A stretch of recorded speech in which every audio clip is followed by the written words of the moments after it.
Ripple is telling XRP fans to lock in as December 11th approaches, which could bring us news that could put us further into the red or stop the bleeding altogether. XRP price talk at the end, along with more. Due to the graphic nature of this program, listener discretion is advised. And whoa, is that an ugly sight to see up on the screen? And December 11th's news can sure stop the bleeding. But before we get into it, your comments come first. Hot, spicy, naughty, relevant. Maybe I'll share it at the beginning of the next video.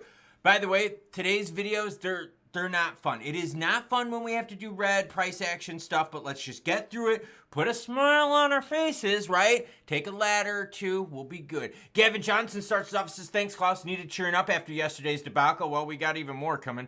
Never mind, just stay focused on 2025. That's when our turn comes. That's right, they're going to make it painful for us crypto bros and gals because they're going down kicking and screaming. Barney Bullet Studio says the pullback was probably from the comments by the Biden regime to drop all U.S. investments in BTC before he leaves office. Yeah, that sure as hell didn't help. Along with the 60 Minutes hit piece, Lawrence Williams chimes in and says, it was definitely done on purpose. The people in office are trying to kill it. It's up, man. I totally agree with you, Lawrence. Mark Lakowski says, sorry if I pronounced the name wrong, says, need blood pressure pills today. We need a lot more than that, my good guy. Might need a little bit of the green to get us through, because... whoa, do I even want to read this? Like, I love doing like the thing because I kind of get to do it in like my fast, like auctioneer fake I suck voice, but like, this sucks ass. All right, let's get into the news. All right, crypto market dives as leverage takes a toll again. Now, a bunch of leverage positions were liquidated. If you want to check those out, it's linked in the description below. You can actually zoom in too to see that there was quite a bit of XRP liquidation. 4.13 in the last 1 hour. That's 4.13 million. In the last 24 hours, here, watch this. Last 24 hours, almost 80 million worth of XRP liquidations. All right, Microsoft shareholders, they're voting today on whether to add BTC to their balance sheet. That's good. That could be good for us, all right? If they say, yeah, we want to add crypto to it, that'll really push back on that whole, like, traditional finance, legacy media shitstorm that we've been going through, okay? As soon as the results come, I'll share it with you. Now, what's so big about tomorrow? It's CPI data. We're going to be having a live stream. So if you've got questions, if there's things that are in previous videos that you want clarification on, or you've just got nothing else to do and you want to hang out with us in the best chat group in the world, well, then hang out with us. When? At 8:30 a.m. Eastern time. I'm going to start the live stream a little earlier, probably at 8 a.m., and we're going to go over CPI data. The reason this is big is because the previous months came in really, really hot. And if it comes in hot, what happens? It stalls the rate cuts, and that's not good. If all of a sudden we get something back now into the 2.4, 2.3, right? We kind of bump back down again. We will be definitely in a better place, because that means what? Jerome Powell a week later can cut rates by a quarter. But if inflation ticks up again, he's going to sit there and go, well, election's done, so we don't have to worry about the political fallout of this. Both sides probably friggin' hate me, so I'm good with that. And yeah, the economy is strong enough, so let's keep the rates high a little bit longer. Yeah, so that's why we need CPI data to come in low tomorrow. Ideally, 2.4 or lower, better for crypto economy. Oh, Ripple along with David Joelcat Schwartz telling us what, everyone, to lock in. Ripple CEO Brad Garlinghouse recently appeared on the renowned news program 60 Minutes, and since then, it has been a shitstorm price-wise. Right now, XRP sitting at $1.95, broke right through that $2 mark. But before we get into the price action, let's keep going on with the story. Garlinghouse also addressed comments made by former SEC official John Reed Stark in the 60 Minutes episode and included counter-arguments from Stark. Stark was highly critical of cryptocurrencies, saying they are a scourge on society, while claiming that crypto tokens are securities. Dude, whatever, all right? In reaction to Garlinghouse's candid remarks, the official Ripple X handle tweeted, lock in, along with David Schwartz. Yeah, lock in, because they're going to go down kicking and screaming. All right, the whole thing with Brad Garlinghouse in 60 Minutes was an absolute freaking disaster. Hit piece, totally. But worse than a hit piece, it then coincided with more downward pressure coming from economic advisors out there that said, you know what?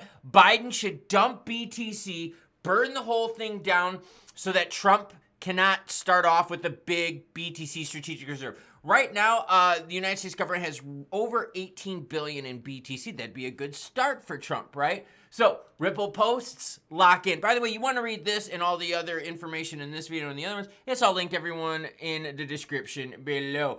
Fear and greed index, we've backed off a little bit to 76. Altcoin index, we've backed off as well, right? We were sitting in the 80s. And what happened? Well, BTC is only down 2.9%, but ETH is down 7. BNB is down 9. Solana 8.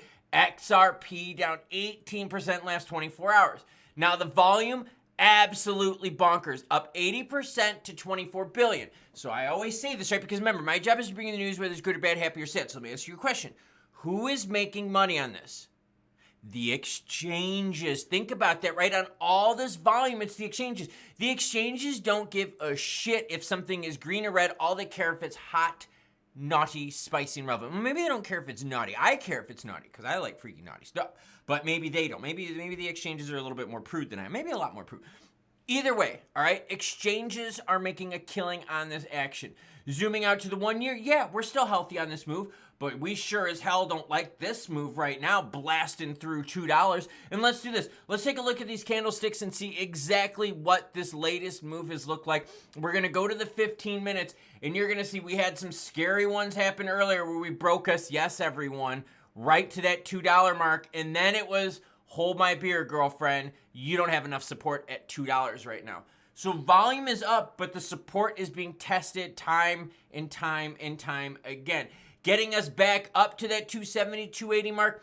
CPI data won't do it, but it can definitely stop the bleeding. Because as your comments said in the beginning, how they're definitely doing this on purpose. This is hit piece. That's what Lauren Williams said, was it was done on purpose. People in office are trying to kill it. Yeah, they're still in power for several more weeks. And while they're in power, they're kicking and screaming and doing everything they can to screw crypto so that the Republicans, pro-crypto Democrats, anyone pro-crypto period, will not have a head start going into 2025. So I have to ask you a question. Can you hold on that long?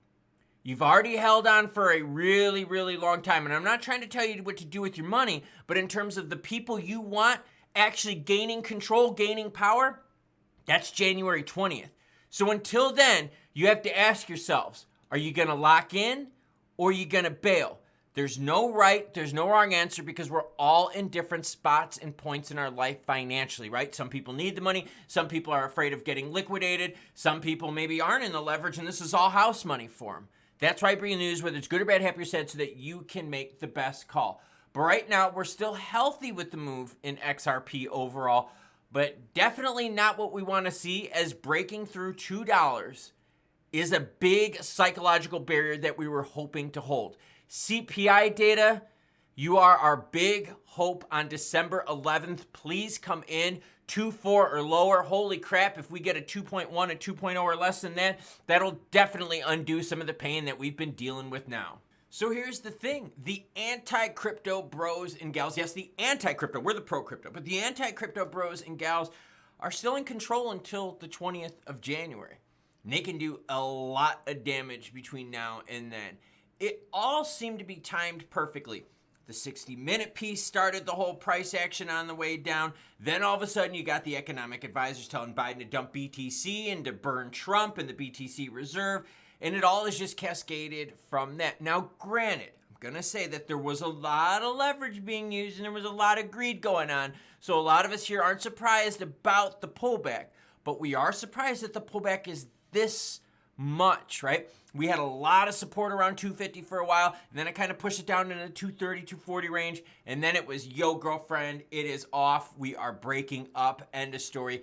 And we broke through $2. That move is still happening right now. And as more news breaks, I'll be sure to share it with you.